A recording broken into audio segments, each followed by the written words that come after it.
Bom, então, a gente está falando aqui desenhando os enantiômeros, né? Como é que eu desenho o enantiômero? Bom, primeira coisa é entender a representação, então, né? Então, eu tenho, se eu pegar a caneta aqui primeiro, senão eu não vou conseguir desenhar, né? Se eu for representar espacialmente um enantiômero, utilizando uma linha cheia, eu estou falando aqui do plano da tela. Ou seja, imagine que, nesse caso aqui, o bromo e o hidrogênio, assim como o carbono, eles estão todos no plano da tela, como se estivessem incrustados aqui na tela. Porque essa representação tracejada, né, ela está atrás do plano, ou no fundo da tela.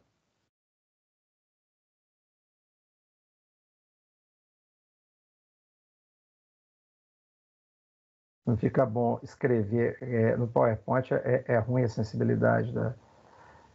E quando eu tenho, então, esse parecendo aí um espinho, né, um espetinho aqui, né, ele já até sugere, né, uma ponta de flecha, assim, né, ele é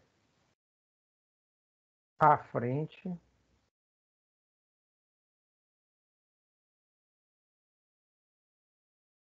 da tela. Então, aqui, eu observo que nessa imagem, se eu colocar um espelho aqui, né, esse espelho ficou meio torto, mas tudo bem.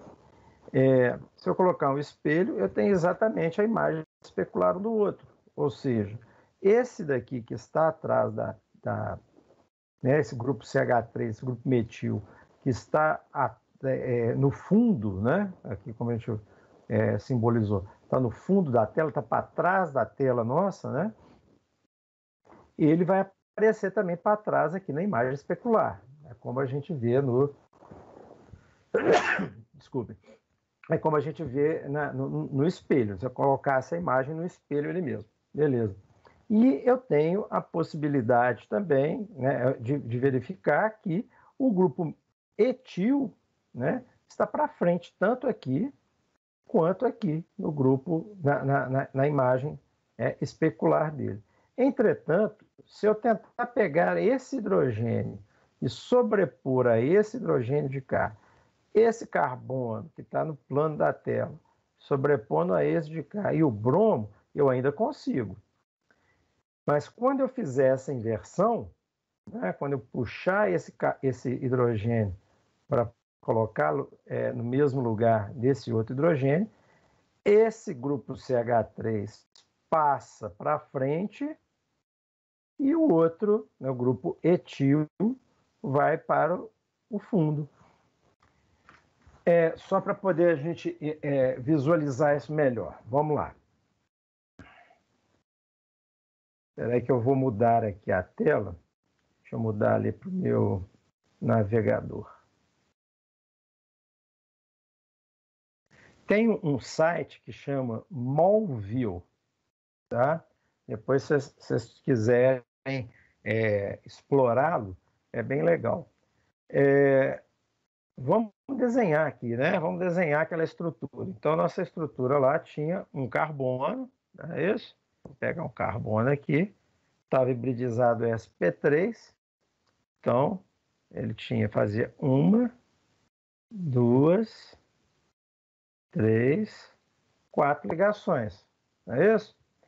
Essas ligações eram, como é que estava lá? No plano da tela eu tinha aqui em cima um bromo, não era isso? Bromo, ups, não era isso não. Eu tinha o bromo aqui, eu tinha um hidrogênio que era ligado aqui, não é? O hidrogênio estava para trás da tela, como é que era lá? Espera aí, deixa eu voltar lá.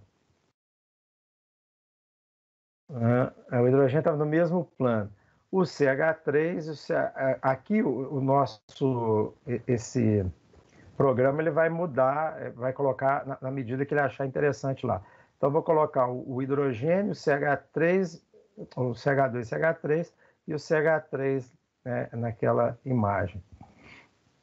Então, o hidrogênio vem aqui. Aqui eu vou ter, então, outro carbono, CH2, CH3. E aqui eu vou ter um grupo CH2. Beleza. Agora eu quero ver a imagem espacial dele. Ele está fazendo update. Aqui, beleza. O bromo é esse vermelhão aqui, tá? A imagem espacial dele aqui. O meu carbono quiral, vou tentar colocar eles mais ou menos na posição aqui que nós vimos. Ó, aqui está o bromo, aqui está o hidrogênio, aqui do lado eu consigo ver o CH2 CH3, que é esse de cá, ó, né? CH2 CH3, e ao fundo, não, melhor dizendo, é o CH3 só. Os dois CH3? É que eu não entendi aqui o que eu fiz. Pus, dois CH3 aqui, né? Esqueci aqui, ó. Tem que tirar, tem que apagar esse. Deixa eu desfazer o último, pronto. Beleza, agora sim. Agora eu vou atualizar ele aqui. Agora sim. Então, ó, no plano da tela, eu tenho o quê? Vamos fazer aqui nossa rodada aqui. Ele faz a medida do jeito que ele entender, tá? Esse programa só tem essa limitação. Então, eu observo que o bromo está aqui, né? Esse bromo está aqui, esse vermelhão. Esse branquinho é o meu hidrogênio que está aqui. Aqui eu tenho o CH3, então ele vai estar para frente na tela aqui, e aqui vai estar para trás. Eu posso desenhar também daquela forma. Vamos colocar aqui, ó. Eu posso colocar o... Deixa eu só voltar lá de novo para poder não errar a estrutura. O CH3 está na frente, né? Eu pego aqui, coloco esse grupo aqui e coloco o pontilhado lá para... Não, volta e coloco o pontilhado lá para trás. É só puxar aqui. Aí eu vou colocar. Aqui eu coloco, então, mais um carbono. Né? E aí eu vou ter a minha estrutura. Aqui tem que ser um carbono, aqui são dois, né? Beleza. Então eu vou atualizar a minha estrutura aqui agora. Bom, aí ficou mais ou menos a distribuição que a gente tinha proposto. Olha lá. O CH2 CH3 vem para frente. Aqui. Esse é o meu carbono quiral, o meu bromo e o meu hidrogênio, que estão no plano da tela. Aqui, ó, bromo, carbono, hidrogênio no plano da tela. Lá no fundo, eu tenho quem? Eu tenho um CH2. Não, eu destruí esse daqui. Deixa eu apagar aqui, está dando CH3 também.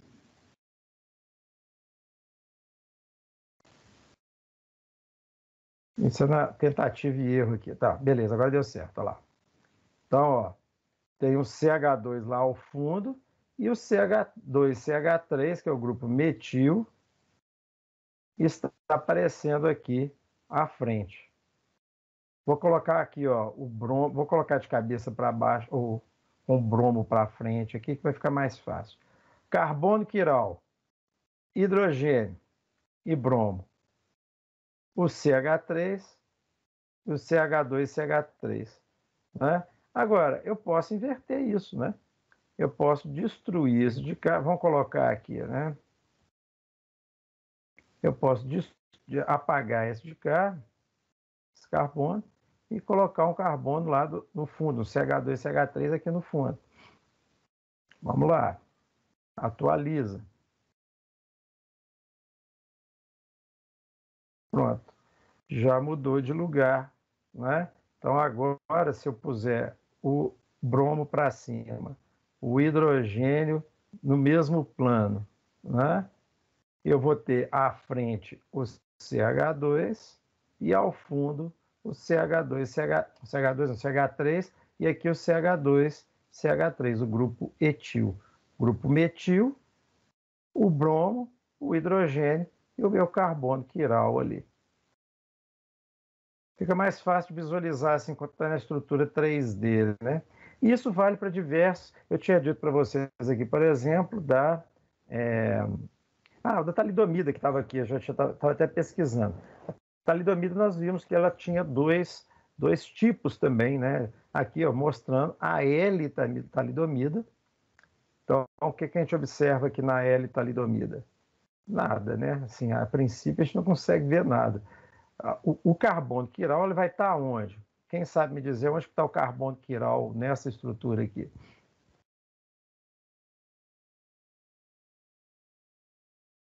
Onde estaria o carbono quiral? São esses de vermelho aí? Não, não, não. Não, os de vermelho são os oxigênios. Ah, é? Tá? Os vermelhos são os oxigênios, o azul é o nitrogênio, a mesma simbologia que está aqui aparece aqui também. Ah, Tá? entendi. Tá? Então, eu tenho aqui ó, o anel aromático, o anel com 5 membros aqui, os dois oxigênios com a dupla ligação, que estão aqui presentes. Aqui aparece representado os hidrogênios, aqui não aparece, né?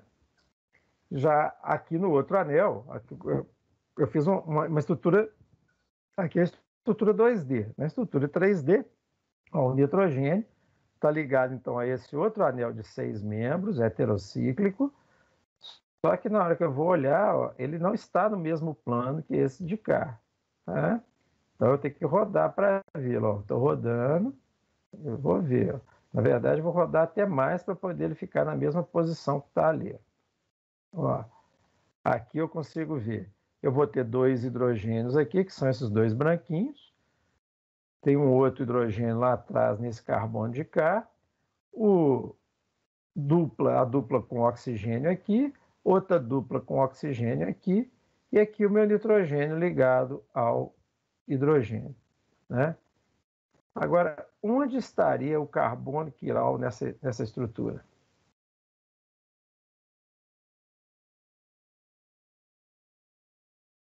Quem consegue visualizar isso aí? Fazendo ligação com...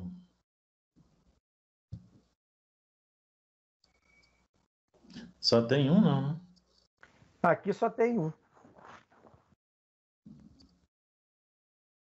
Pô, vamos até responder essa pergunta para você, Valdeci. Olha só, se eu tenho um anel aromático, esses anéis aqui estão sempre ligando com um hidrogênio, a hibridização dele não vai ser sp3, então ele já descarta a possibilidade de ser um carbono quiral, concorda comigo? Sim, tem ligação dupla. Ó, beleza, aqui também, esse carbono aqui ele é compartilhado, sobraram esses dois aqui, né? Porque esse anel é heterocíclico, tem mais dois carbonos aqui, ó. Outra dupla ligação, também hibridizado sp2, né? Aqui, esse nitrogênio está ligado então, nessa estrutura de cá. Aqui eu já tenho mais carbonos com hibridização sp3. Ó. Aqui está ligado com dois oxigênios, dois hidrogênios, desculpe. Né? Vamos colocar na posição que está lá. Ó. Ó, os dois, aqui não aparece representado, mas aqui tem. Ó. Olha lá os dois hidrogênios aqui. Tá? Ele está ligado, então, com mais dois carbonos. Ou seja, aqui eu já tenho dois hidrogênios, já descarta que esse daqui também seja um centro quiral, porque está ligado com dois hidrogênios. Tem dois substituintes iguais. A mesma coisa acontece com esse carbono de cá. Ó. Olha lá, ele também tem dois hidrogênios. Já estou descartando ele também. Esse outro, hibridização é sp2, porque está ligando, fazendo dupla ligação com oxigênio. Esse aqui é o nitrogênio. Esse também dupla com oxigênio. Só sobrou um carbono. Pois é, isso aí que tá na frente. Esse daqui que tá, esse carbono aqui, ó. Né? Tem o hidrogênio, desculpa, tem o nitrogênio, tá vendo? Esse nitrogênio aqui está representado aqui em azul. É. Pois é, esse Ele, carro. É. esse carbono aqui, ó, observe, esse carbono, ele está ligado. Ah, mas ele está ligado a um ciclo, que é o que nós vamos aprender agora. Só que esse ciclo eu considero como se ele fosse duas, divido ele no meio. Esse lado de cá, né, se eu dividir ele no meio aqui, esse lado de cá não é diferente do lado de cá? Tá vendo aqui, ó? Aqui eu tenho uma dupla ligação, aqui também tem dupla ligação com oxigênio, aqui eu tenho um nitrogênio. Desse lado de cá eu tenho dois carbonos, não é isso? Então, são ligações diferentes. Ele está se ligando com substituintes diferentes. Aqui ele está ligado a um carbono ligado ao outro hidrogênio, e aqui está ligado a um carbono hibridizado sp2, que está se ligando com o oxigênio. E ainda tem a ligação com o hidrogênio. Do lado de cá, ele liga com o nitrogênio e com toda essa outra estrutura. Então, é o único carbono quiral da estrutura, é esse de cá. Ó. É esse que nós conseguimos visualizar na estrutura aqui, 2D. À frente. Ele não está à frente. Ele está Porque está nesse que você demonstrou aí, nessa linha. Está junto aqui, ó, esses dois aqui. Ó. Esses dois não, né? Esse aqui é o nitrogênio, esse aqui é o carbono quiral. Esse de cá. É esse aqui, o carbono quiral. Perceberam? Ó, vamos guardar essa imagem aqui, né? Vou colocar desse jeito. Então, desse lá, quando eu pego essa imagem e rodo aqui, né? Eu observo que desse lado aqui vão ficar, então, para frente, espetado na tela, tem o hidrogênio e meio que jogado para trás essa estrutura, o resto da estrutura aqui. Então, eu tenho no mesmo plano esse grupo substituinte, o hidrogênio está espetado aqui e meio que para trás essas duas outras estruturas, né, esses dois outros carbonos aqui, tá? Então, vamos olhar agora, em vez da L, vamos olhar a D talidomida. Pronto. Aparentemente é a mesma estrutura, não é? Olha lá. Só que se eu coloco agora, como eu coloquei o hidrogênio para frente, olha onde foram parar aqueles dois oxigênios. Estão para baixo. Tá? Voltando, ó, só para poder a gente ver. Voltando. Ó. Vou fazer de novo. Ó. Hidrogênio para frente. Aqui. Onde é que estão os oxigênios? Para cima. Né? Quando eu volto aqui, ó, essa é a D. Olha lá. Se eu coloco o hidrogênio para frente, os oxigênios vão para baixo. Entenderam? Então, espacialmente, quando a gente olha aqui a estrutura, aparentemente é a mesma. Inclusive aqui na tela, a única coisa que muda, percebam, é a representação aqui, ó lá, ó. Não, essa era outra estrutura que eu estava olhando. Aqui. Estão percebendo? Aqui, ó, que ele é tracejado, indicando que essa parte aqui, né, essa parte aqui está lá para o fundo, tá? Essa está no fundo da tela, tá como se estivesse atrás da tela aqui do meu computador, tá? Agora, quando eu pego a outra estrutura, ela está para frente, é como se ela estivesse espetada aqui na tela do meu computador. É a única diferença entre as duas moléculas. Por quê? Porque elas têm um carbono que é quiral. Isso vai possibilitar essa dualidade aí, né? Então, um carbono quiral me deu 2 estereoisômeros, ok? Então, é a forma aí da gente verificar. Bacana. Então, essa daqui é só para poder a gente ilustrar. Então, quando eu coloco, né, essa forma espetada aqui, né, significa que essa estrutura, a que está ligada aí à parte mais grossa dessa representação, né, desse triângulo, ela está para frente da tela. Se por outro lado, nossa, errei de novo. Se por outro lado está nessa linha tracejada, esse daqui está para o fundo da tela. Então, eu posso verificar isso em vários fármacos, né? Porque, como são geralmente estruturas orgânicas, ricas em carbono, muitas vezes elas vão aparecer aí diversos carbonos quirais. Quando eu falo, então, em açúcares, eu tenho diversos tipos de açúcares, por quê? Uma cadeia de carbonos com hidroxilas, uma hora a hidroxila está para um lado, outra hora a hidroxila está para outro, e a sequência dessas hidroxilas é que vai, muitas vezes, determinar se é uma D-glicose, se é uma L-glicose, e assim por diante. Ok? Então, esse daqui é bem prático quando eu quiser estudar aí a distribuição espacial, usar esse site. Eu vou colocar ele como link lá na aula, sugestão para vocês entrarem e brincar com ele lá. Tá? Então, são formas de representar. Então, duas ligações no mesmo plano do papel. Quando eu vou representar, eu coloco duas ligações no mesmo plano. No caso aqui, eu tenho o bromo e o hidrogênio representados no mesmo plano, tanto em um quanto em outro enantiômero. Né? Então, a linha reta aqui, né, representa isso.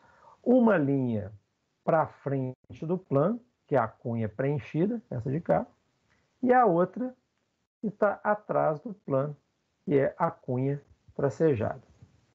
Beleza. Tem uma outra forma de representar, que é a projeção de Fischer. Espera aí, deixa eu rebobinar. A projeção de Fischer, nesse caso, né, eu vou pegar o carbono assimétrico, e ele vai estar representando o centro da minha molécula, o ponto de interseção de todas as ligações.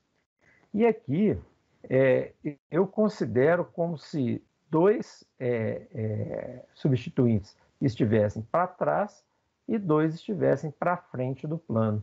Né? Então, quando eu pego na representação de Fischer, né, aqueles que estão na horizontal, as linhas horizontais, representam a ligação que estão para frente do plano. Quando eu vou pegar essa representação espacial, vou fazer uma representação de Fischer, eu vou pegar os que estão à frente e vou colocar na linha horizontal. E os que estão para trás, eu vou colocar na linha vertical. Tá? E o carbono, então, fica no centro aí. Não preciso desenhar, escrever carbono aqui. Ele vai ser a interseção dessa curva. Tá? Então, é uma forma de representar. Aqui nós falamos, né, já explicamos, inclusive mostrei o vídeo na semana passada, eu deixei no vídeo da aula, ficou um pouco truncado, porque o áudio estava saindo para mim, mas para vocês não estava. E na hora que o áudio falava, estava cortando um pouco a fala. Então eu coloquei também o link, aparece no alto do vídeo, a sugestão do link lá com o experimento, né, do rapaz lá fazendo, verificando a atividade ótica lá de uma substância, sei lá qual era, né, e como é que fazia a leitura, então. Então, a atividade ótica, né, aquele negócio, né, quando eu tenho, então, carbonos quirais, eu tenho quiralidade, eu tenho enantiômeros, esses enantiômeros geralmente vão apresentar atividade ótica. Por que eu falo geralmente? Em alguns casos bem específicos, eles podem anular, dentro da própria molécula, anular esse desvio. Eu vou explicar isso mais para frente. Mas existem, geralmente, nos quirais, eu tenho essa atividade, né? Então, essa atividade ótica, essa capacidade de desviar a luz do plano, né, polarizado, lá, né, da luz polarizada. Já as substâncias aquirais, elas são inativas oticamente. Então, as substâncias quirais podem ser ativas. Para isso, a amostra deve conter um enantiômero em excesso. Então aquilo que eu falei. No racemato, eu não vou verificar atividade ótica. Por quê? Porque um desvia para a direita, outro desvia para a esquerda, e o resultado final, já que eles estão em iguais proporções, é uma linha reta, ou seja, aquela luz, ela foi jogada para a direita, foi jogada para a esquerda, e uma coisa vai compensando a outra, no final sai a linha reta. Os enantiômeros de uma substância causam desvio de mesma magnitude, mas em direções opostas. Por isso, uma mistura racêmica é inativa. Então, esse desvio, quando é um desvio que a gente classifica como positivo ou dextrógeno, ele aparece no sentido horário. Quando é levógeno ou negativo, no sentido anti-horário. Alguém abriu o microfone, quer perguntar alguma coisa? Vou eu de novo. Aqui, ó. Aquele, o destrozol usado para curva glicêmica, né? Uhum. Esse destrozol é devido a esse enantiômetro aí para a direita? Exatamente. Destrozol é a D-glicose, né? Ah, Então é o desvio, ou dextrose, né? Na verdade, é um álcool derivado disso, né? Na verdade, os carboidratos são todos eles poliálcoois, né? Você tem várias hidroxilas ali ligadas. Então, o que acontece? Quando você vê esse nome dex numa substância química, pode desconfiar, não é sempre que não, pode ter algumas exceções, mas você pode desconfiar que né, que aquele é o enantiômero que desvia a luz para a direita, tá? Ou, no caso, para o sentido horário, ok? Muito bem. Então, eu tenho duas formas, e aí é o grande problema. Quando eu olho uma estrutura química, só de olhar para ela, às vezes é difícil de eu saber se ela vai desviar para a direita ou para a esquerda, certo? Muito complicado, né? Então, tecnicamente, aparecem dois tipos de classificação, que seria, né, a configuração absoluta e a configuração relativa. Qual que é a diferença de uma para a outra, né? O arranjo espacial dos substituintes ao redor do centro estereogênico, ou centro quiral, mesma coisa, é a configuração absoluta. Então, quando eu faço aquele desenho, eu estou fazendo a configuração absoluta, tá? Então, eu fiz esse desenho, esse aqui está para o fundo, esse daqui está para lá, para o fundo também, um é a imagem especular do outro. Então, essa é a configuração absoluta dos dois enantiômeros. Se eu girar esse daqui e colocar uma hidroxila sobrepondo a outra, eu vou ver que o hidrogênio aqui vai, né, desse daqui vai passar para frente e esse grupo etil vai passar para o fundo. Beleza. Entretanto, né, nem o sinal, nem a magnitude da rotação nos falam sobre a configuração absoluta. Então, eu falei da configuração aqui absoluta, né? E estou dizendo que essa configuração absoluta, ela não me é dada, né, nem pelo sinal que eu coloco na frente do meu, né, da representação que a gente fez ali, né? Mais e menos aqui, mais, menos, tá? Nem a magnitude da rotação nos falam sobre a configuração absoluta de uma substância. Então, por exemplo, né, está dado aqui, uma das estruturas abaixo é o mais 2-butanol e a outra é o menos 2-butanol. Mas sem informação adicional, não se pode dizer que estrutura é qual. Eu não sei me dizer, não tem como eu saber se esse daqui é o mais ou se esse é o menos. Mesma coisa aqui, né? Então, eu sei, quando eu vejo os dois, que um é o oposto do outro. Agora, qual que é o mais, qual que é o menos, eu não consigo visualizar, tá? O mais, né, ou menos, ou destrógeno, levógeno, são configurações relativas.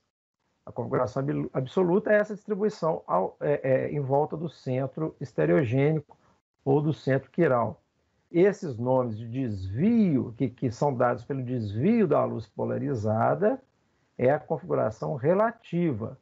E não se pode desenhar a estrutura somente baseada nessas informações. Ou seja, se eu olho para uma e para outra e não sei qual que é mais, qual que é menos, qual que é cadastrógeno, qual que é levógeno, né? Que eu posso? Eu também não sei, a partir do nome, desenhar a estrutura, né? Então, se eu falar, eu quero desenhar aí a dexclorfeniramina. Pô, eu não sei, né? Às vezes eu vou desenhar a distribuição espacial da levo e não da dextro, tá? Então, é uma coisa que eu tenho que levar em consideração. Então, para desenhar as estruturas, precisa de mais informações. Essas informações vêm da nomenclatura. Beleza. Então, utilizam-se, né, as letras R ou S antes do nome químico do composto, e assim você pode saber, né, de qual dos enantiomers se está falando. R, né, vem aí, né, do latim rectus, e S vem do sinister. No latim, destro, né, a pessoa é destra, né, e sinistra, né, no italiano, né, na verdade. Destra e sinistra, direita e esquerda. Sinister significa a esquerda, no caso é o movimento anti-horário, né? Então o relógio roda lá, como é que eu vou mostrar para vocês na tela aqui, vocês olhando, né? Ele gira vai sempre girando para a direita, né? Ele vai fazendo contorno andando para a direita, não é isso? Ele contorna para a direita. Se ele contornar, se ele começar a andar para a esquerda, aí o contorno é o contrário, é o sinistro, né? É o sinister. Então, para a direita é o sentido reto ou correto, e para a esquerda seria o sentido anti-horário ou sinister. Então, essas são as duas informações. Beleza. Esse R e esse S, me possibilitam desenhar a estrutura. Então, muitas vezes vocês vão encontrar a estrutura escrita assim, menos R, tal, tal, tal, mais R, tal, tal, tal, menos S, tal, tal, tal. Por quê? O mais e o menos estão me dizendo para onde que a luz é desviada, configuração absoluta. E o R ou S estão me indicando qual que é a distribuição no espaço desse enantiômero. Então, eu consigo, além de saber para que lado da luz, para que lado ele está desviando a luz polarizada, eu consigo também saber aonde que estão cada um dos grupos naquele enantiômero. Entendido? Então, a configuração absoluta está me falando do desvio da luz polarizada. A relativa está me dizendo aonde que está cada um dos grupos. Só para entender o seguinte, eu não consigo prever, olhando por uma molécula quiral e a sua distribuição espacial dos grupos, se ela vai desviar para a direita ou para a esquerda. Isso é experimental, esse é um dado experimental. Mas, se eu olhar para essa estrutura, eu consigo codificar de tal forma que eu vou saber se essa molécula está montada no sentido X ou no sentido oposto. Ou seja, se é o enantiômero 1 ou se é o enantiômero 2. Tá? Então, essa é a vantagem de usar essa terminologia. Então, como que eu vou saber? Então, nomenclaturas dos enantiômeros. Primeira coisa, né? Eu vou pegar meu enantiômero, vou dar uma olhada nele, localizar o centro quiral. Então, ele enumera-se a prioridade de cada um dos substituintes ligados ao centro quiral. Então, eu vou pegar o centro quiral, vou primeiro identificar esse centro quiral, né? E vou começar a numerar os meus grupos substituintes. Como que eu numero? O átomo com o número atômico maior tem maior prioridade. Então, aí eu tenho que saber, olhar a tabela periódica ali e ver qual número que é o maior. Vamos imaginar que esse desenho aqui embaixo. Olha lá. Eu tenho aqui o meu centro quiral. Tá? Aqui, ó, tem meu carbono quiral, está aqui. Ó. Esse é meu carbono quiral. Beleza? Ó, qual que é o átomo ligado a esse carbono quiral com maior número atômico? Bom, se eu for olhar lá na tabela, primeira coisa, o hidrogênio está descartado, né? O hidrogênio é o menor deles, então não tem jeito. Então, o hidrogênio está descartado, ele não vai ser o número 1, nunca. Os outros que eu tenho aqui está simbolizado um grupo metil, ou seja, CH3. CH, desenhar aqui no quadro, aqui, no PowerPoint não é legal. Então, esse aqui é um CH3, tá? Grupo metil. Ou seja, está ligado em outro carbono aqui. Aqui ele está ligado a um carbono também. Aí nós vamos ver que vai ter outra prioridade. Eu vou olhar o segundo átomo, que é o oxigênio. Ó, o oxigênio já é maior do que os hidrogênios que estão ligados a esse carbono. Aqui está ligado ao nitrogênio. Ó, aqui, então, quer dizer, hidrogênio, carbono, carbono. O primeiro átomo de cada um desses aqui é esse, né? Ou seja, hidrogênio, carbono aqui, carbono aqui. E eu tenho o nitrogênio. E o nitrogênio é maior do que o carbono, está na coluna 5A, enquanto o carbono está na coluna 4A. Ok? Então, o primeiro a receber número vai ser o nitrogênio, então ele vai receber o número 1. E depois, né? Vamos lá. Olha-se o átomo diretamente ligado ao centro estereogênico, que está diretamente ligado. Nesse caso, o nitrogênio é o mais importante. Depois, então vamos lá. Em caso de empate, que foi o que aconteceu aqui, ó, carbono aqui, carbono aqui, né? Segue-se em ordem avaliando o restante do grupo. Qual que é o outro átomo ligado a esse carbono? Oxigênio. Aí qual que é o outro ligado a esse carbono? É hidrogênio. Então o oxigênio é maior do que o hidrogênio, e esse grupo aqui vai receber o número 2. Consequentemente, esse aqui vai ser o número 3. E o hidrogênio, que é o menorzinho de todos, tadinho, é o número 4. Tá? Então, o número 1 deve ser dado ao átomo de maior número atômico, maior prioridade. E assim por diante. Beleza. Essa é a primeira coisa para eu fazer, para eu, então, dar o nome à minha estrutura. Depois eu vou fazer um reposicionamento para poder fazer, então, saber, né, fazer minha nomenclatura, minha observação legal. O que eu vou fazer? Eu vou pegar o átomo de menor prioridade, aqui, ó, tá vendo que o simbolizado aqui, esse hidrogênio está espetado na tela, não é? Ele está para frente. Ó. O que eu vou ter que fazer? Eu vou ter que girá-lo e colocá-lo para trás. Ó. Então, eu peguei esse hidrogênio que estava para frente, rodei.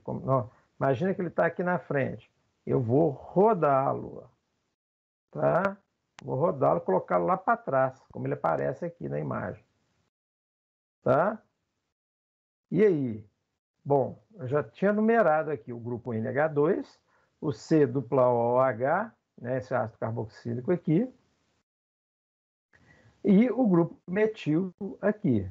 E agora eu joguei esse de número 4, né, eu vou colocar ele para trás do plano da página, o mais distante de nós que estamos fazendo a observação. Vamos usar o nosso programa lá para desenhar isso. Então, é o NH2, um grupo metil. Vamos desenhar isso lá. Alt Tab. Vou apagar aqui. Vamos desenhar, então. Tem meu carbono. Esse carbono, então, tem um... Como é que está aqui? Só lembrar. O hidrogênio está para frente. Ops, nesse não. O hidrogênio está para frente. Tem o hidrogênio para frente. Tenho um grupo metil no mesmo plano. Um grupo metil aqui no mesmo plano. Não. Volta. Jesus. Vamos lá. De novo, carbono. Eu tenho então aqui o grupo metil no mesmo plano. aqui, né? Então tem outro carbono aqui ligado. Eu tenho aqui o hidrogênio para frente. Tem um hidrogênio aqui. E o... Deixa eu olhar lá, se não vou conseguir fazer. NH2 para trás. O hidrogênio está para cima e tem o metil e o CH2 para o C-OH para baixo. Então, aqui está na verdade, deixa eu apagar isso daqui. Borrachinha. Borrachinha.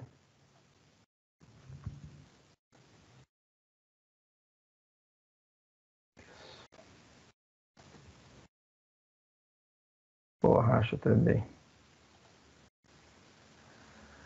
Começar do zero. Então, carbono. E aqui tem 1, 2 que estão no mesmo plano. E eu tenho o hidrogênio para frente.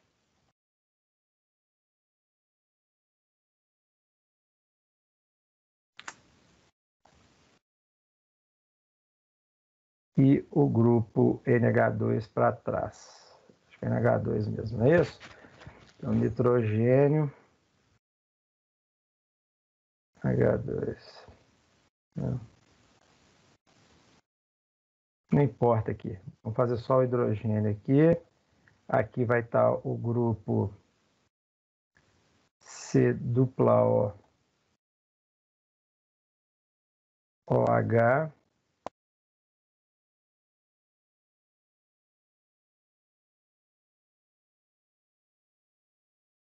Não é esse carbono. Aqui um outro carbono. Aqui o dupla O.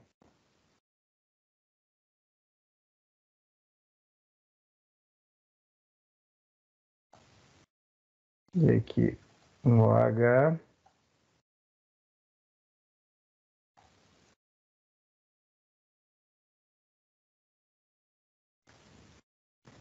E aqui eu tinha um, vejamos lá, era um grupo metil só, não é isso? Beleza. NH2. Vamos pedir para ele fazer a representação 3D disso daqui.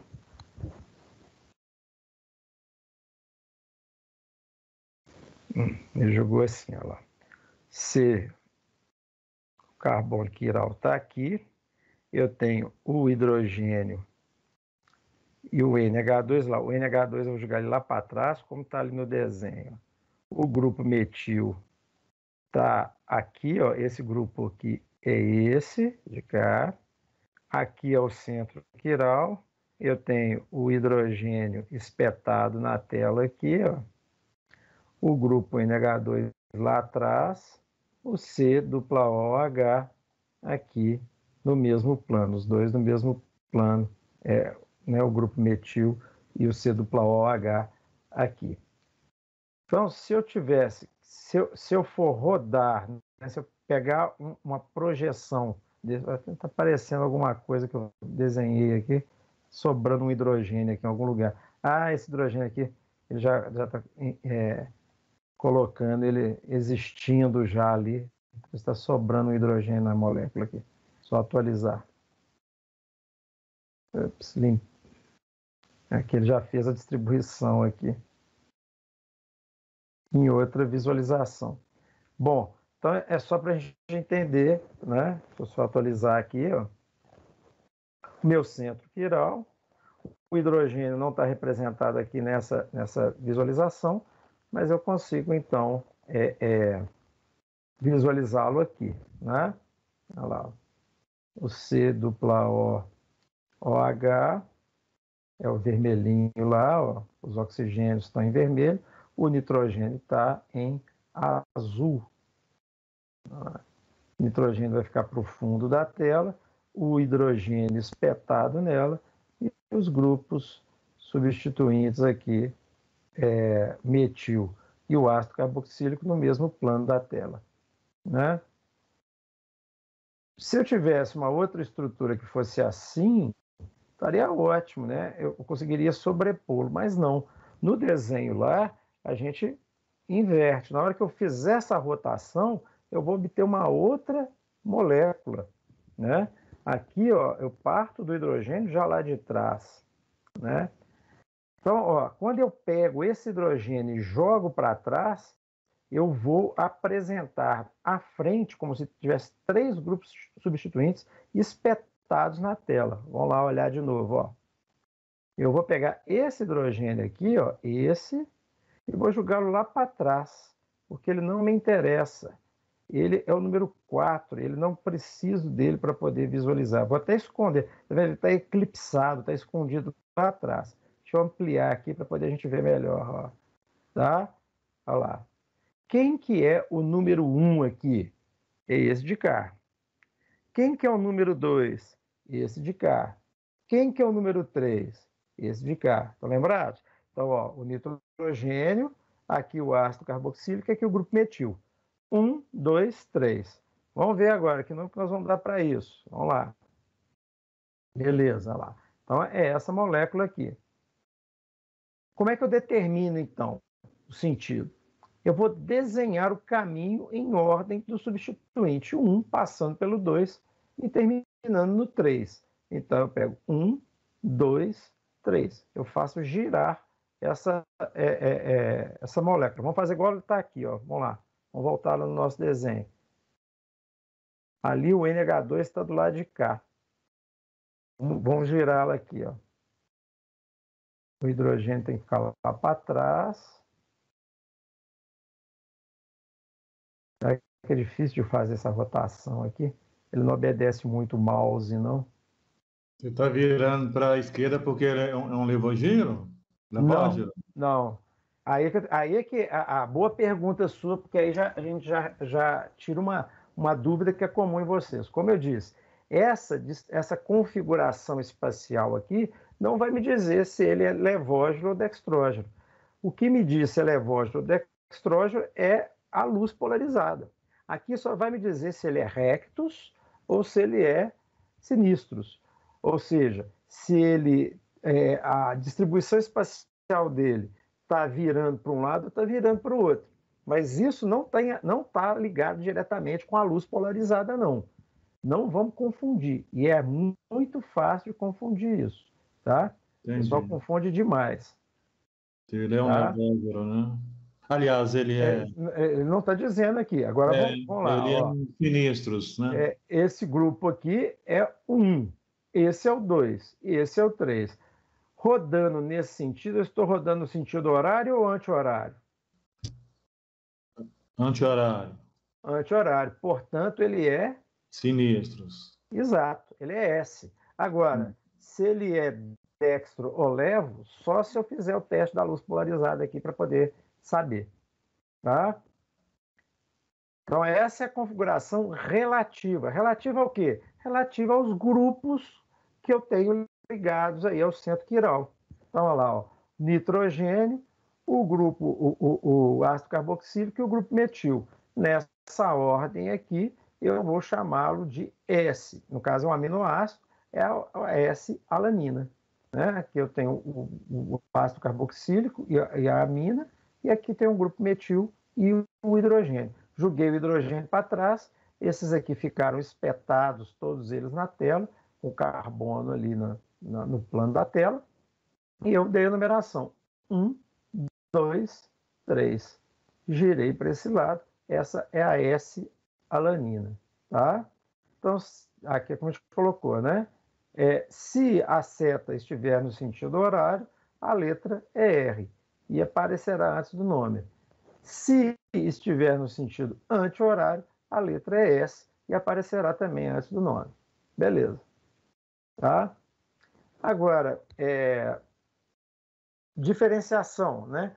Quando os átomos diretamente ligados ao carbono são iguais, a ordem vem do primeiro ponto de diferença, aquilo que nós dissemos, né? Carbono, carbono.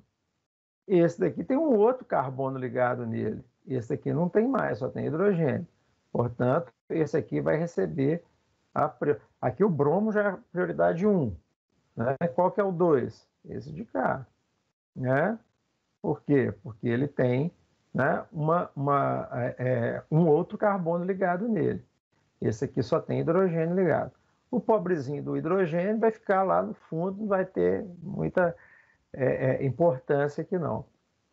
Esse aqui, por exemplo, o hidrogênio já está lá no fundo. Vou imaginar que eles aqui estão para frente. Então, ele seria 1, 2, 3. Também sentido anti-horário. Esse daqui também seria o S-bromo-butânio.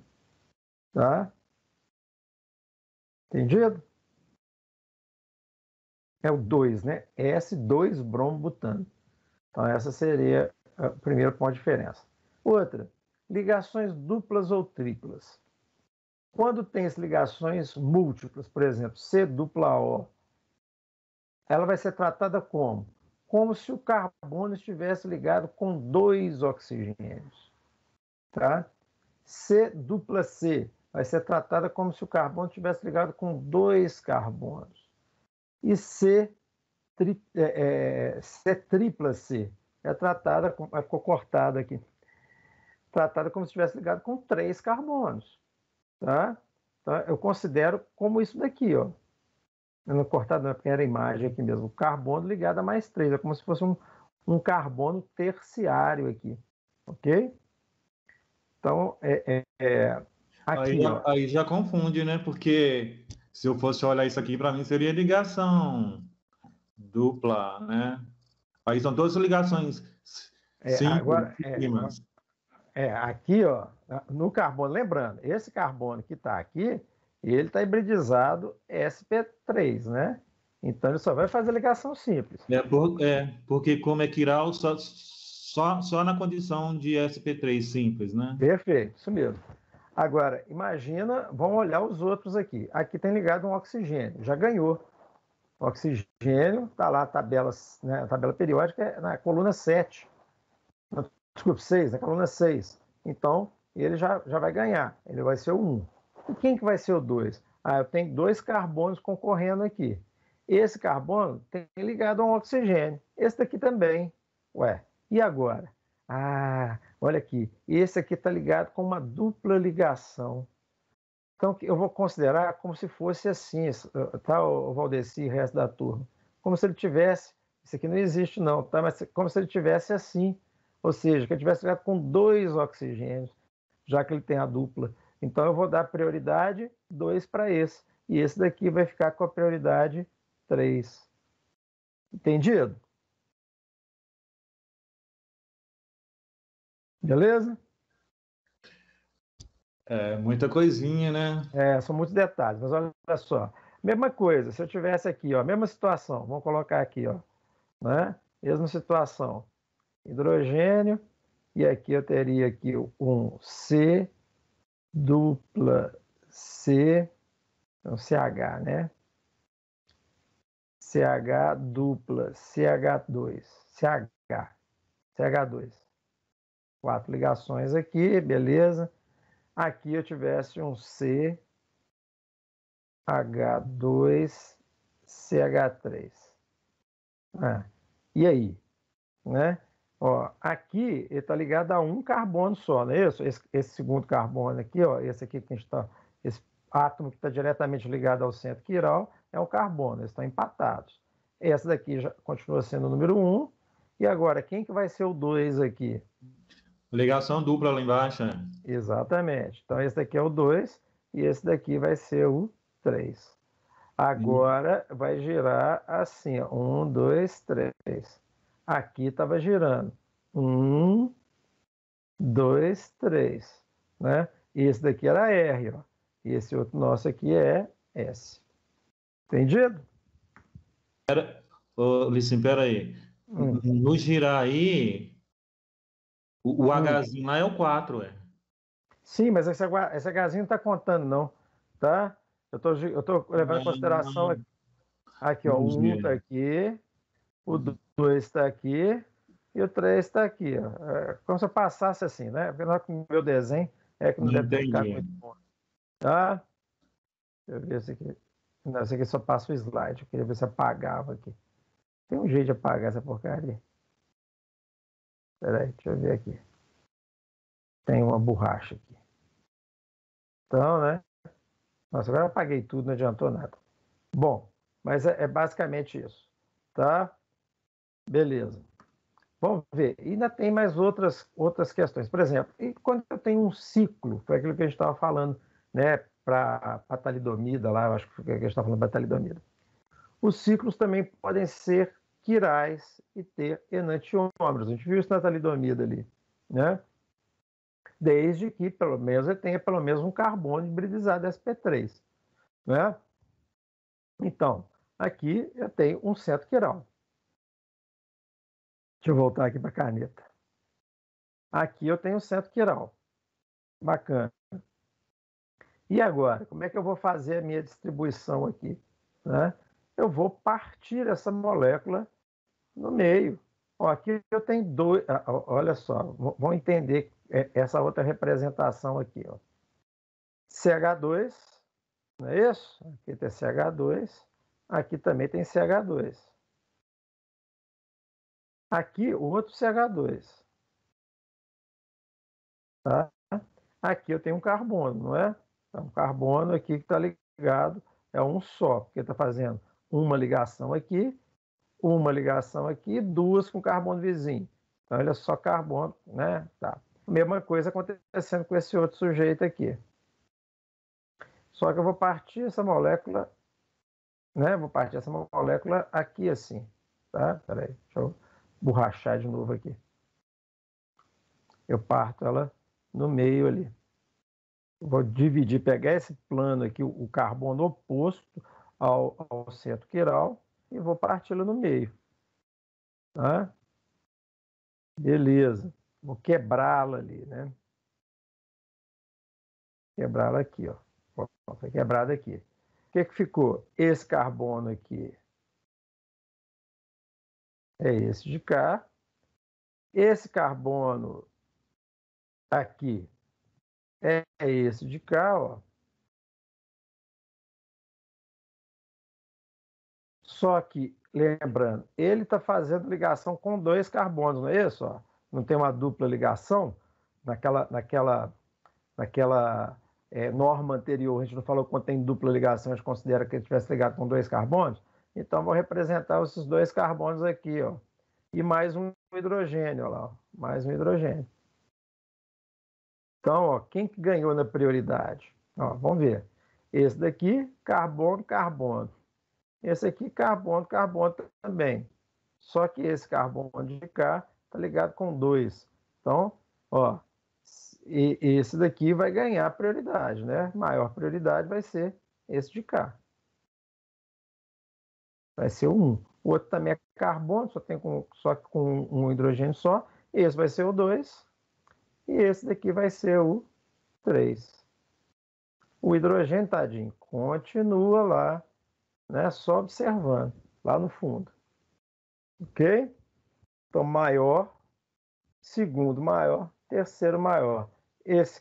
Como o hidrogênio já está aqui no fundo, eu considero esse sentido aqui, ele vai ser, então, né, essa molécula aqui vai apresentar, esse centro quiral, vai apresentar características, então, de giro horário, não é isso? Tá, aqui não está indo para o lado que o relógio anda, então ele é rectus, ele é R.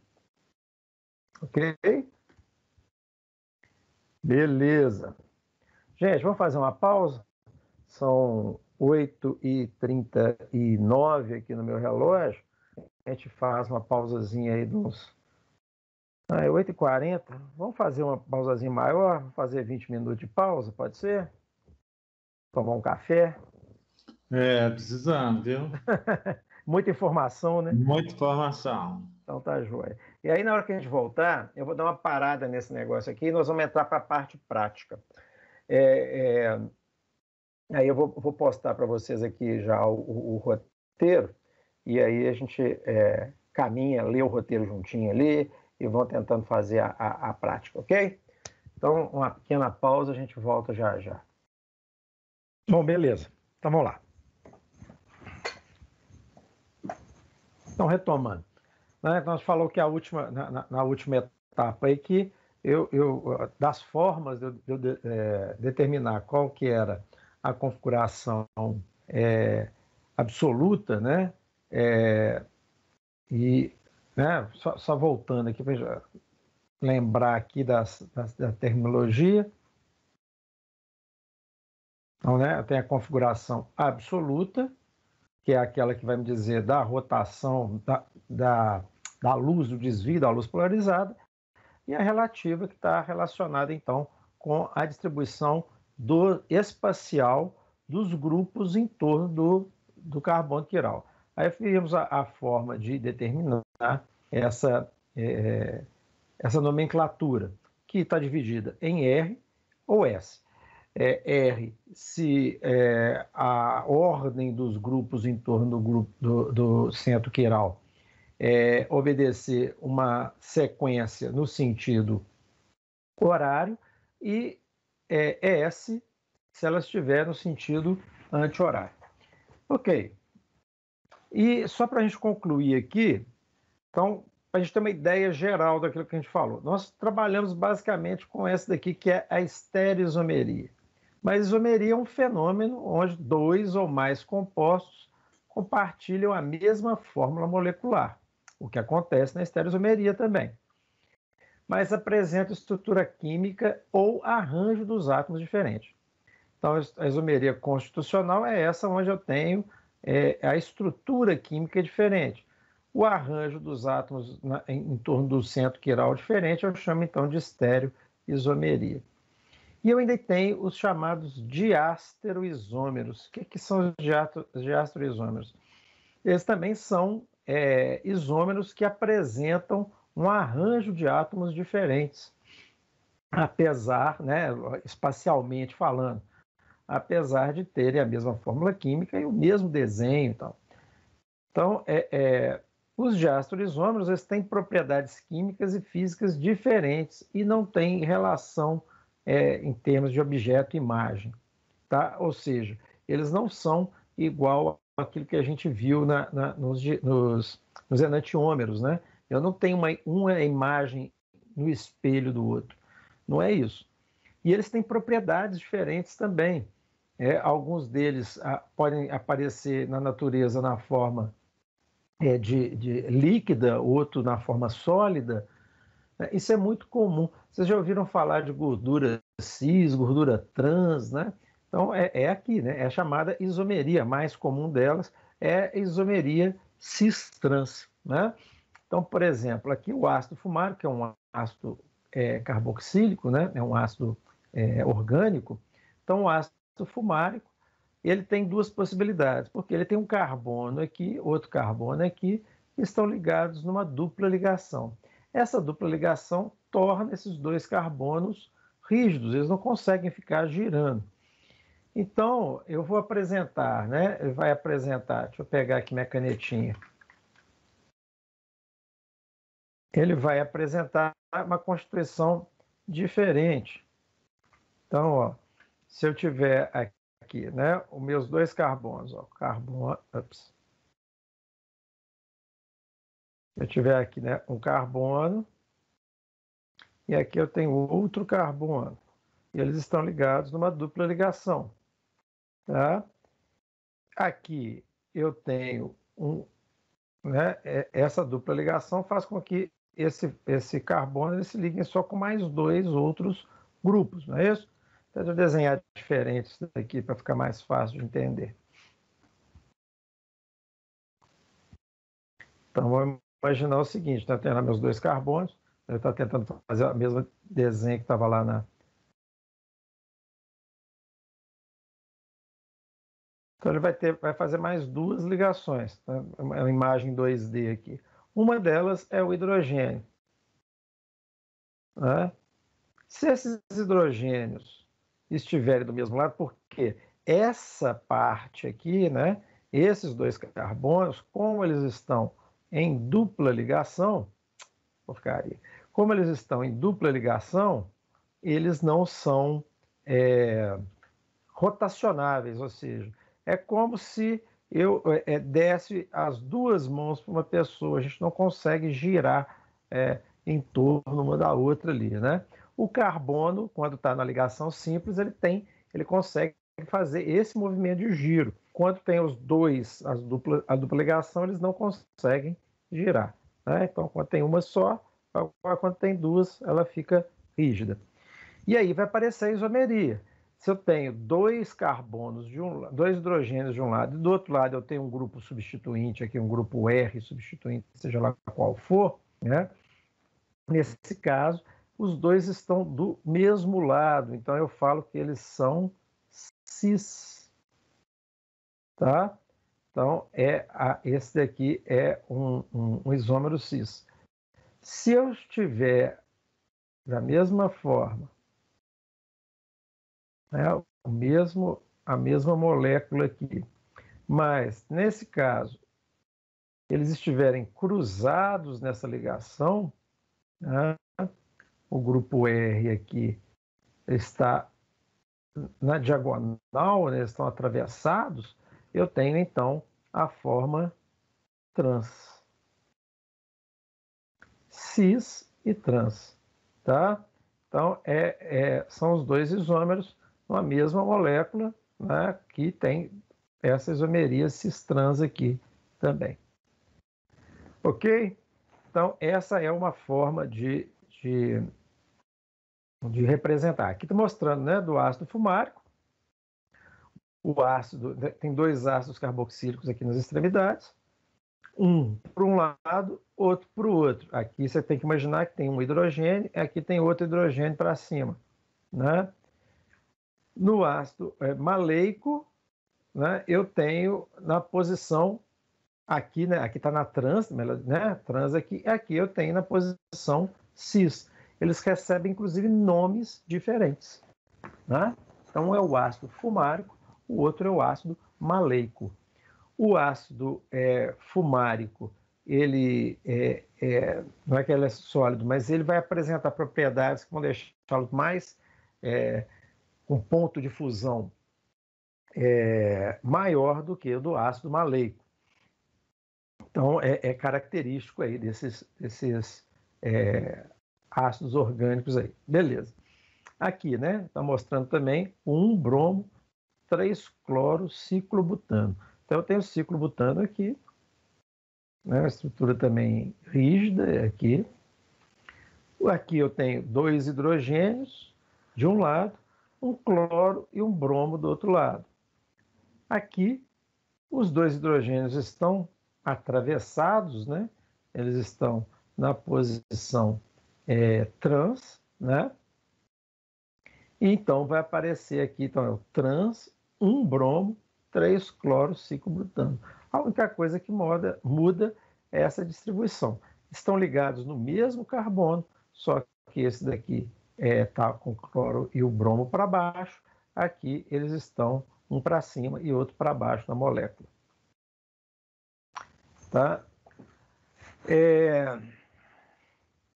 Eles são também considerados estereoisômeros, que não são enantiômeros, ou seja, eles têm uma distribuição espacial diferente, mas eles não são enantiômeros. Os enantiômeros têm propriedade ótica. Esses aqui não têm propriedade ótica, tá? Mas possuem propriedades físicas diferentes, coisa que os enantiômeros normalmente não têm. Ok? Beleza. Aqui uma outra coisa importante a ser dita. Então, eu tenho compostos, né, ou isômeros meso. Eu disse que quando eu tenho dois enantiômeros dentro de uma mesma mistura, em iguais proporções, eu chamo essa mistura de racemato. Estão lembrados disso, né? Falamos na primeira parte da aula aqui. E que quando eu tenho um racemato, ao passar a luz polarizada ali, né, o plano de luz polarizada ali por essa mistura, um isômero que desvia para a direita a luz vai ter esse desvio compensado pelo outro isômero que desvia para a esquerda. Então, no final, essa luz ela passa reto, Por quê? Porque parte foi desviada para a esquerda, outra para a direita, outra para a esquerda, e ele chegou pelo meio. Beleza. Agora, há possibilidade de ocorrer essa compensação, ela não ser uma compensação externa, ou seja, quem está compensando esse desvio para a direita não é uma outra molécula que está na mistura que desvia a luz para a esquerda. Eu posso ter uma compensação interna, ou seja, né, uma mesma molécula, né, um gira para a direita, outro gira a luz para a esquerda. E isso faz com que ocorra uma compensação interna. Então, são isômeros que são inativos por compensação interna. Estão vendo aqui, ó, é a substância meso. Ou seja, esse lado da molécula é o espelho, né, é a imagem especular do outro lado da molécula. Então, eu tenho dois centros quirais aqui, né? E no meio eu tenho exatamente o espelho do outro. Com isso, vai aparecer o quê? Vai aparecer isso que a gente chama de substância mesma, ou compensação interna. Essa parte gira a luz para um lado, essa parte gira a luz para o outro. Resultado, desvia, né, a luz, melhor dizendo, desvia a luz para o outro. Então, não vai haver atividade ótica. Então, embora contenham 2 ou mais átomos de carbono assimétrico, com ligantes iguais, isso é outra característica, não é oticamente ativo, por aquele motivo que eu já falei. Apresenta uma configuração tal que cada metade da molécula é a imagem especular da outra. E aqui, então, aparece, olha lá, tá vendo? Ó, aqui o 2R, essa substância aqui, né? 2R, 3S, ácido tartárico. Então, um lado é R, outro lado é S. E na hora que eu jogo a luz, vai um desviar para um lado, outro desviar para o outro. Então, é isso, né? Basicamente isso aí dos estereoisômeros. Bom, aqui tem uma questãozinha aqui, né? Então, compostos orgânicos podem apresentar a mesma fórmula molecular e propriedades físicas e químicas diferentes. Observe as 2 estruturas abaixo e marque a opção correta. Então, aqui, mostrando, aqui a gente pode ver que um é a imagem especular do outro, aqui era só, né, dizer que são enantiômeros. Outra questão, eu não vou entrar nas questões agora, não dá tempo da gente falar lá da prática. Depois vocês tentem resolver essas questões, que vão estar dispostas lá na aula 8, e aí a gente comenta sobre elas na próxima aula. Bom, vamos lá. Primeira coisa, então, vamos dar uma lida no nosso roteiro de prática aqui, tá? Então, roteiro de aula prática virtual. Bacana. Então, tá aqui o Heisenberg, né? Bom, então, eu faço uma pequena introdução aqui, falando, né, contornando as diversidades na pandemia, né? E a necessidade de transferirmos as aulas presenciais para o ensino remoto, foi um grande problema, no início a gente sofreu muito com isso, mas algumas opções, né, foram aparecendo. E aqui, né, eu estou propondo que essa prática especificamente, que é uma prática, já era, antes mesmo da pandemia, já era dada, que ela sirva, né, para poder a gente continuar, né, já substituindo uma das aulas práticas. Então, as atividades que se seguem aqui, porque na verdade tem 3 atividades. Eu só postei a primeira. As outras 2 nós vamos postar depois, tá? Então, para não confundir a cabeça de vocês. Então, as atividades que se seguem podem ser realizadas individualmente ou em grupo. Serão 3 práticas. Na verdade, essa primeira é só individualmente, ok? Beleza, então vamos lá. Então, a primeira agora só na forma individual. Então, o que nós vamos fazer? Existe, gente, internacionalmente, um banco de dados sobre proteínas. Então, é o Protein Data Bank. Então, a gente vai fazer uma busca nesse PDB de uma protease complexada com amprenavir, o propranolol e o alprazolam. O que é isso? A gente falou no primeiro momento de que os fármacos eles entram em contato com seus alvos biológicos e vão interagir com esses alvos biológicos. E que essa interação ela se dá por uma daquelas formas de interação intermoleculares, né? Ou ponte não, né? Ligações de hidrogênio, ou são ligações de polo, ou são ligações íon-dipolo. Então, são as diversas formas de interação do fármaco com o receptor. E nesse banco de proteínas, tem diversas proteínas que são alvos biológicos. Enzimas, inclusive, eu acho que a reportagem, o que está na capa agora vou até entrar nele aqui só para mostrar para vocês. É bem bacana. O que está aparecendo agora aqui é sobre essa proteína, que é a proteína S, ou proteína spike do coronavírus. E isso aqui que está aparecendo em amarelo são anticorpos, né, que estão ligados a proteína spike. Vai que eu vou ver aqui. Não pode para guardar. Então, eles catalogam essas proteínas e aqui, né, serve para que muitos pesquisadores peguem a estrutura dessas proteínas e está dando zebra aqui. Deixa eu sair da página e voltar.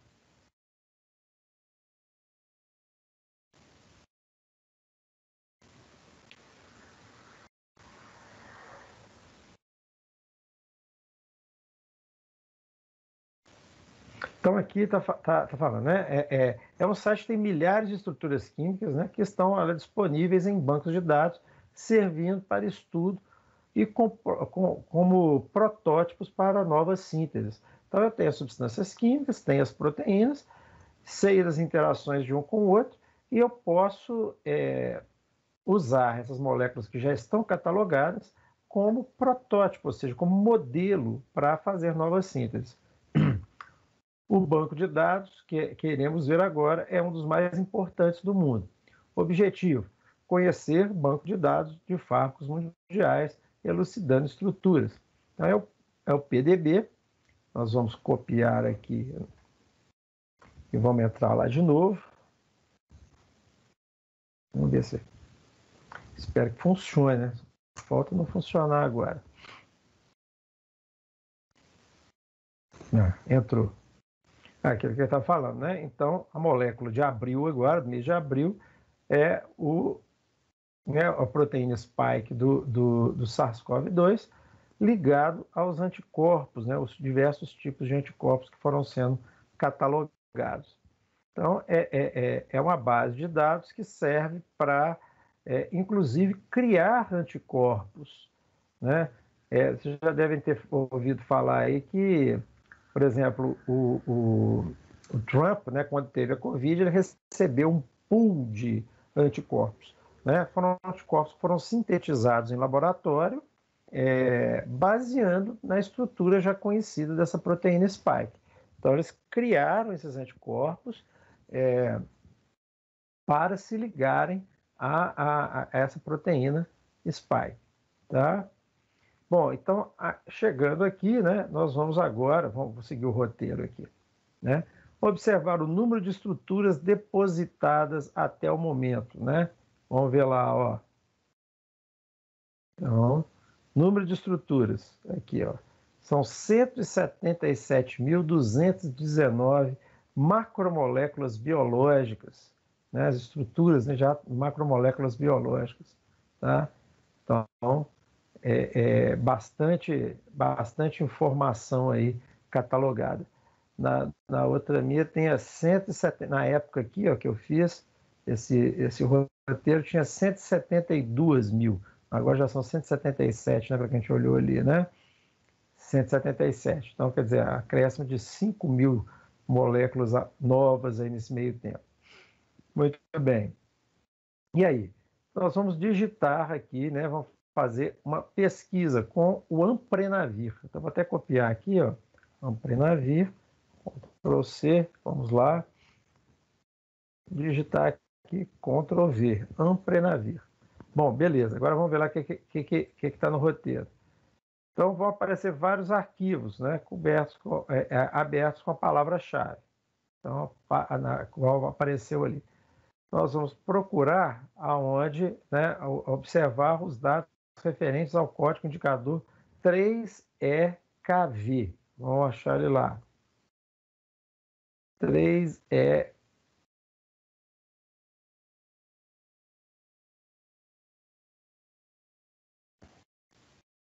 Você vê, tem uma forma muito mais fácil de encontrar isso.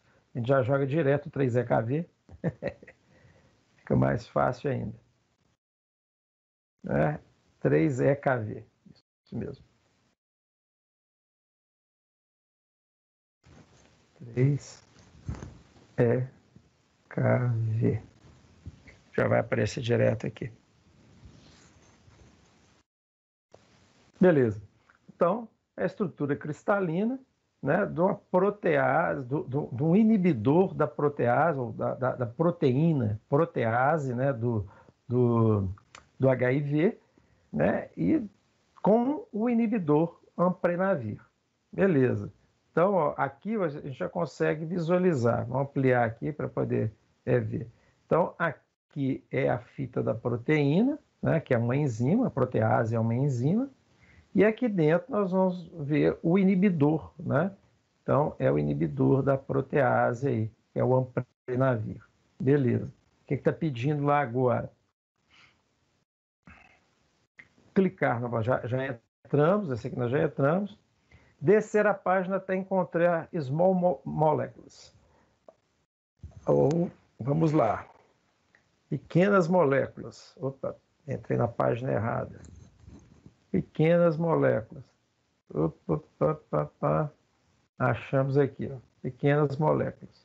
Então vamos observar as estruturas aqui, essa estrutura do Amprenavir, né? Então, numerados os carbonos, os oxigênios. Então eu tenho a estrutura do Amprenavir aqui. Isso bidimensional, né? Ou seja, em duas dimensões, tá? Mostrando então todos os átomos, eles numerados, então eu tenho a estrutura do Amprenavir. E aí eu posso agora, né, seguindo o roteiro, está pedindo aqui, né, clicar sobre o diagrama 2D e visualizar a figura. Observe e anote os possíveis pontos de ligação com a enzima. Então vamos dar uma olhada aqui. Eu estou fazendo com o Amprenavir e depois vocês vão fazer com as outras duas moléculas que eu estou propondo, tá? Então, vamos lá. Entrou lá no Amprenavir, nós olhamos aqui. Então, ó, por exemplo, ligações de hidrogênio. Ligações de hidrogênio são feitas com o famoso FON, né, que é o flúor, oxigênio e nitrogênio. Ó, eu tenho um nitrogênio NH2 aqui, né?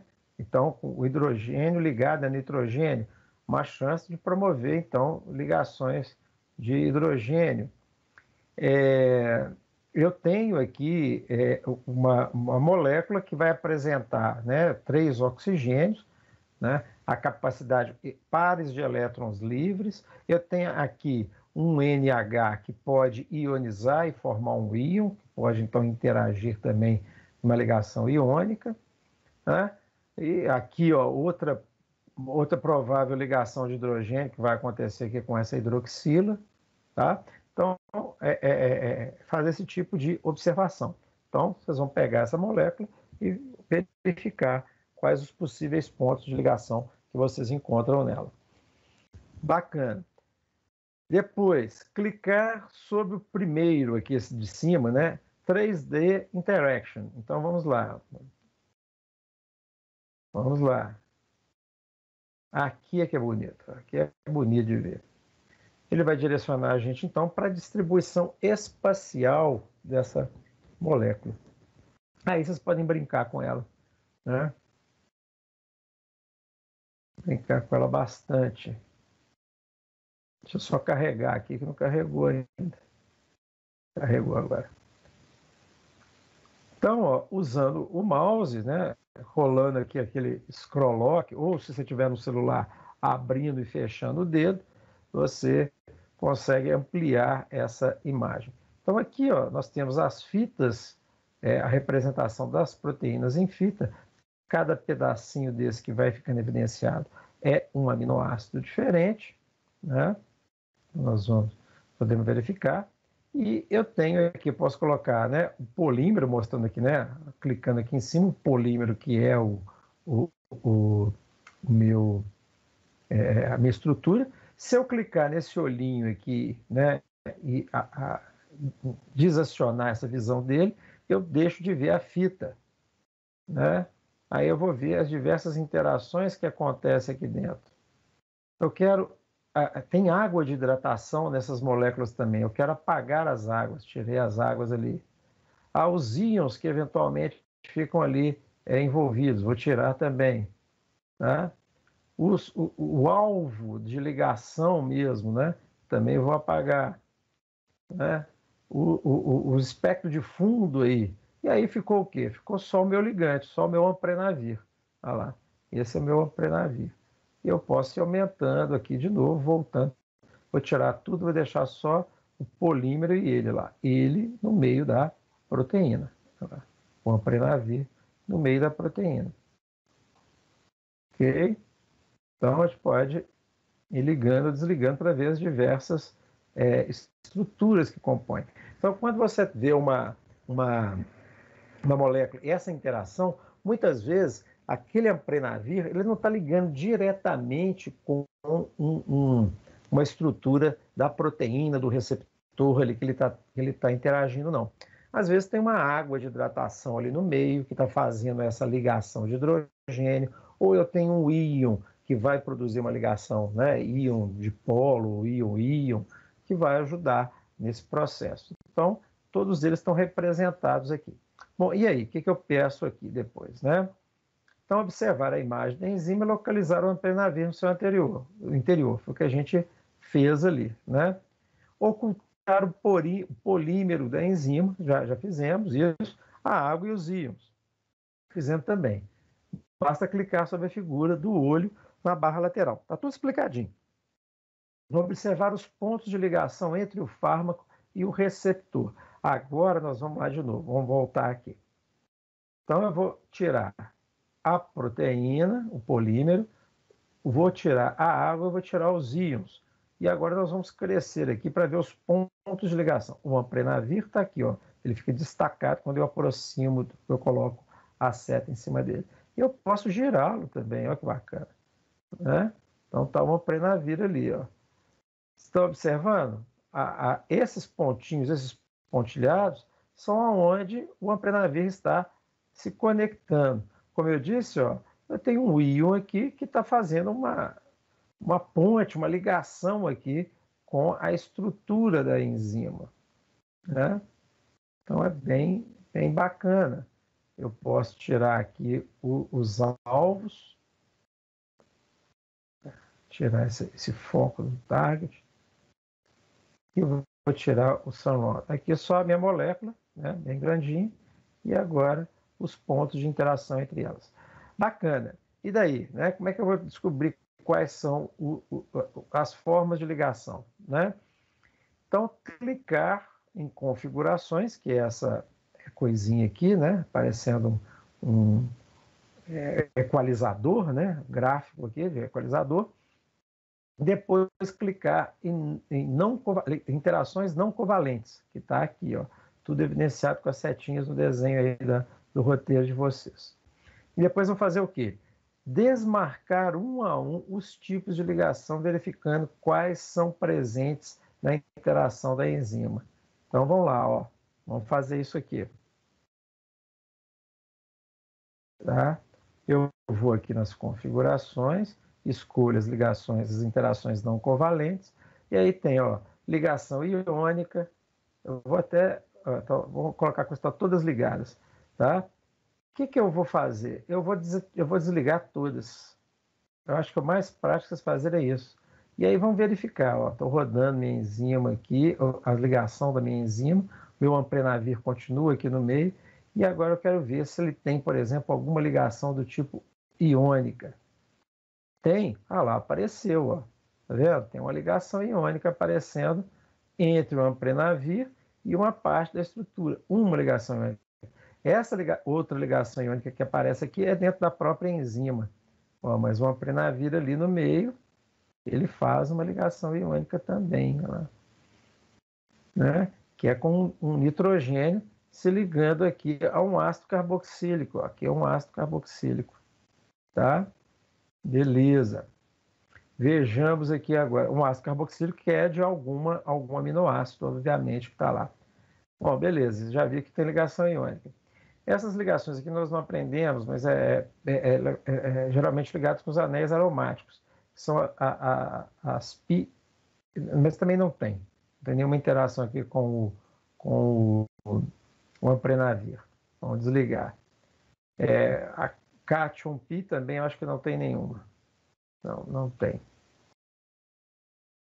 Agora, ligações de halogênio, ou, né, que essa a gente não sei se vocês aprenderam, mas os halogênios são aqueles que estão na coluna 7A. Né? Ops, o que eu fiz aqui?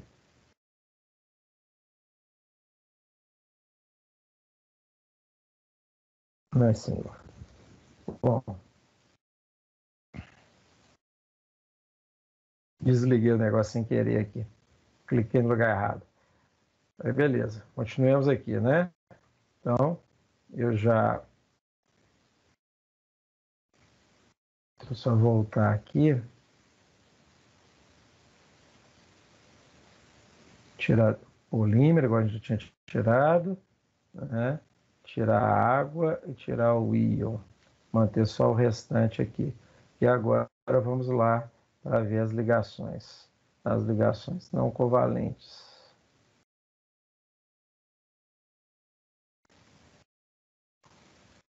Perdi aqui agora, gente.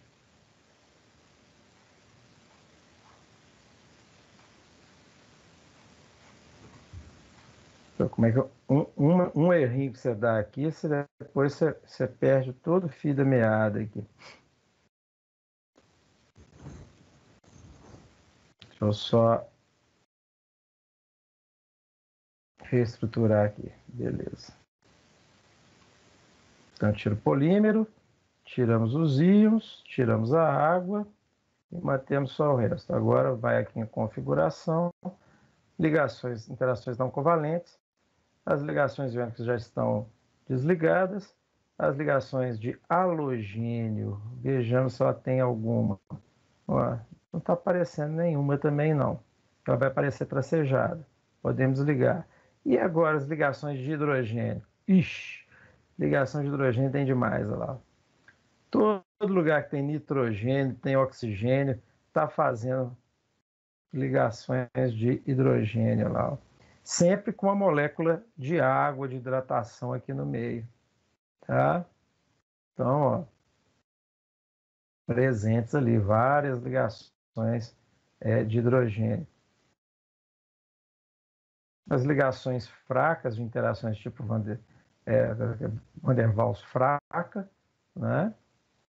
Ligações hidrofóbicas, também a parte hidrofóbica também aparecendo.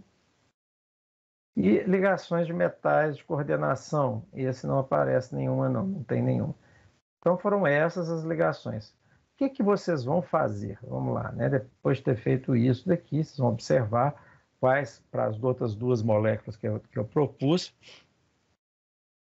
vocês vão então desmarcar e fazer o mesmo procedimento para os fármacos propranolol.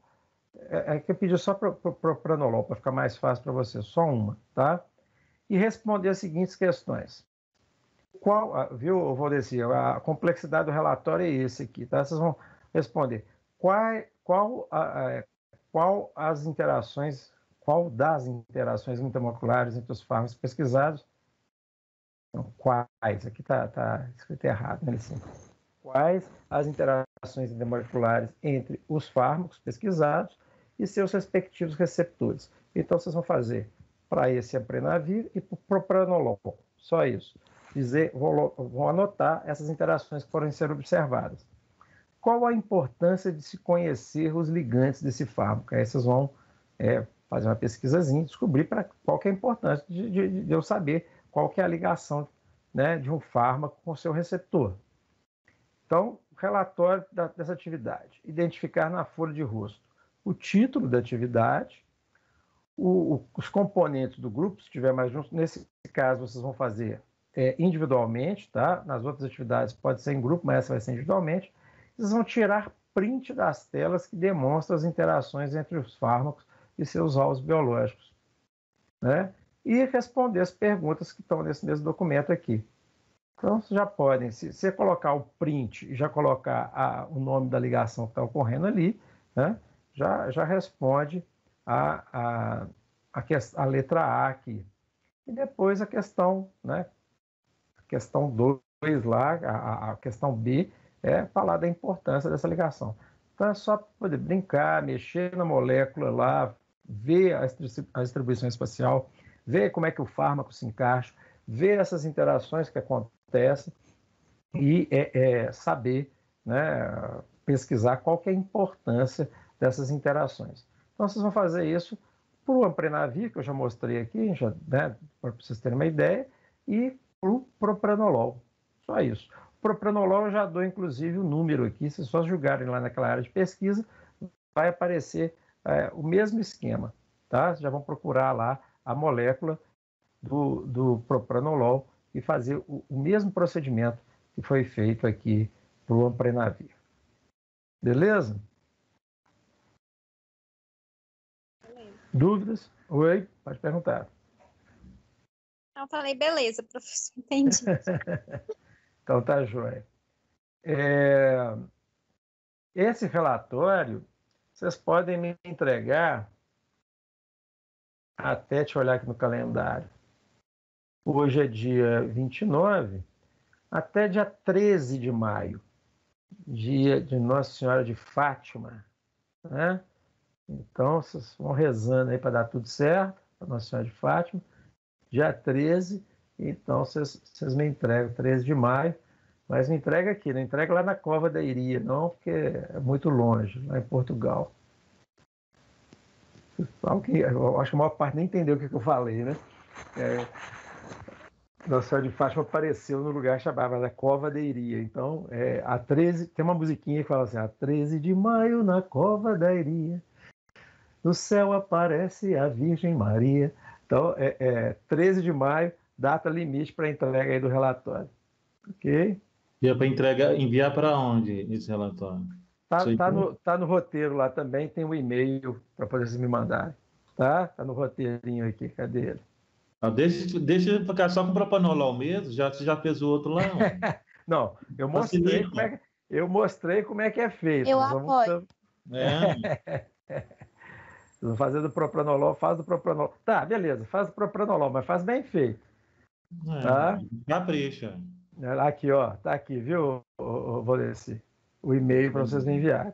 O prazo eu coloquei dia 18, não, eu vou colocar dia... Nossa, esse documento aqui não é o de vocês, não, esse aqui é o do anterior. Eu já fiz uma atualização, eu acho que o documento que eu postei lá no Telegram já está o correto, tá? Deixa eu ver aqui. Deixa eu ver se ele abre o correto aqui. Já está com as datas todas, já está com as correções feitas. Só para ter certeza, para não correr risco aqui de confundir vocês. Para brincar com isso, tem que estar com a mente bem fresca, né? Não é 20 de maio, não. Aqui só passando aqui para o dia... porque dia 20 é quinta-feira, que vai ser da semana de... Então tá, vamos fazer melhor. Deixa para 20 de maio, como está aí no roteiro. Porque é a semana da prova de proficiência, e se você... Então, quer dizer, se alguém eventualmente não puder participar da aula, mas já fica como atividade para o dia 20, ok? Então, em vez de 13 de maio, vocês me entreguem no dia 20 de maio. Tá aqui o e-mail para onde vocês têm que mandar. Mais alguma dúvida? Valdeci, a questão eu não sei qual é, que você me perguntou no início da aula, mas o que acontece? Normalmente, tem que localizar os números de carbonos quirais.